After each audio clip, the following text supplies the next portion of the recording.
Hi, boys and girls. Mrs. Lyons here. I don't know why it has taken me so long to record myself reading my favorite book on Storytime with Besties. So here I am finally reading Corduroy by Don Freeman. I know my class has read this. Has anybody else read this book? It's so good. It was my favorite when I was little, and it's still my favorite. Let's look at the front and the back. Look how cute Corduroy is with his corduroy overalls. That's what that material is called. It's that funny material that has lines on it. So there he is, and his name is Corduroy. All right, here we go. All right, let's take a look at the title page. There's the corduroy overalls. Corduroy, Story and Pictures by Don Freeman. The dedication is to Sally Elizabeth Kildow and Patrick Stephen Duff Kildow, who know how a bear feels about buttons. All right, here's the first page. Corduroy is a bear who once lived in the toy department of a big store. Day after day, he waited with all the other animals and dolls for somebody to come along and take him home. The store was always filled with shoppers buying all sorts of things, but no one ever seemed to want a small bear in green overalls. Then one morning, a little girl stopped and looked straight into Corduroy's bright eyes. "Oh, Mommy," she said, "look, there's the very bear I've always wanted." "Not today, dear," her mother sighed. "I've spent too much already. Besides, he doesn't look new. He has lost the button to one of his shoulder straps."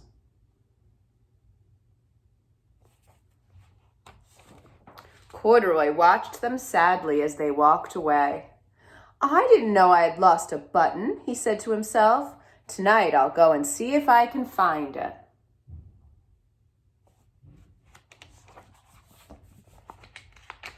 Late that evening, when all the shoppers had gone and the doors were shut and locked, Corduroy climbed carefully down from his shelf. And he began searching everywhere on the floor for his lost button. Suddenly, he felt the floor moving under him. Quite by accident, he had stepped onto an escalator, and up he went. Could this be a mountain? He wondered. I think I've always wanted to climb a mountain. This is one of my favorite parts. Why do you think he thinks the escalator is like a mountain? Is it like a mountain in some ways? He stepped off the escalator as it reached the next floor. And there, before his eyes, was a most amazing sight. Tables and chairs and lamps and sofas and rows of beds. "This must be a palace," Corduroy gasped. "I guess I've always wanted to live in a palace." Is that a palace? But I bet you can figure out why Corduroy would think that's a palace. He wandered around admiring all the furniture. "This must be a bed," he said. "I've always wanted to sleep in a bed." And up he crawled onto a large, thick mattress. All at once, he saw something small and round. "Why, here's my button," he cried, and he tried to pick it up. But like all the other buttons on the mattress, it was tied down tight. He yanked and pulled with both paws until, pop! Off came the button, and off the mattress Corduroy toppled. Bang! Into a tall floor lamp. Over it fell with a crash. Oh, look at Corduroy. Corduroy didn't know it, but there was someone else awake in the store. The night watchman was going his rounds on the floor above. When he heard the crash, he came dashing down the escalator. "Now, who in the world did that?" he exclaimed. "Somebody must be hiding around here."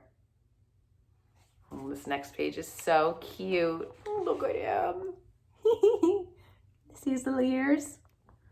He flashed his light under and over sofas and beds until he came to the biggest bed of all. And there he saw two fuzzy brown ears sticking up from under the cover. "Hello," he said. "How did you get upstairs?" The watchman tucked Corduroy under his arm and carried him down the escalator. and set him on the shelf in the toy department with the other animals and dolls. Looks like he went back to sleep. Corduroy was just waking up when the first customers came into the store in the morning. And there, looking at him with a wide, warm smile, was the same little girl he had seen only the day before. "I'm Lisa," she said, "and you're going to be my very own bear. Last night I counted what I've saved in my piggy bank, and my mother said I can bring you home." Adorable. "Shall I put him in a box for you?" the saleslady asked. "Oh, no, thank you," Lisa answered, and she carried Corduroy home in her arms. She ran all the way up 4 flights of stairs into her family's apartment and straight to her own room. This is another one of my favorite parts, the ending. Corduroy blinked. There was a chair and a chest of drawers, and alongside a girl-sized bed stood a little bed, just the right size for him. The room was small, nothing like that enormous palace in the department store. "This must be home," he said. "I know I've always wanted a home." Lisa sat down with Corduroy on her lap and began to sew a button on his overalls. "I like you the way you are," she said, "but you'll be more comfortable with your shoulder strap fastened." Do you remember what he says to her at the end? "You must be a friend," said Corduroy. "I've always wanted a friend." "Me too," said Lisa, and gave him a big hug. The end. Did you love it as much as I do? I don't know if you can, because it is my favorite. I hope you enjoyed listening to it again. Enjoy your day. Bye-bye.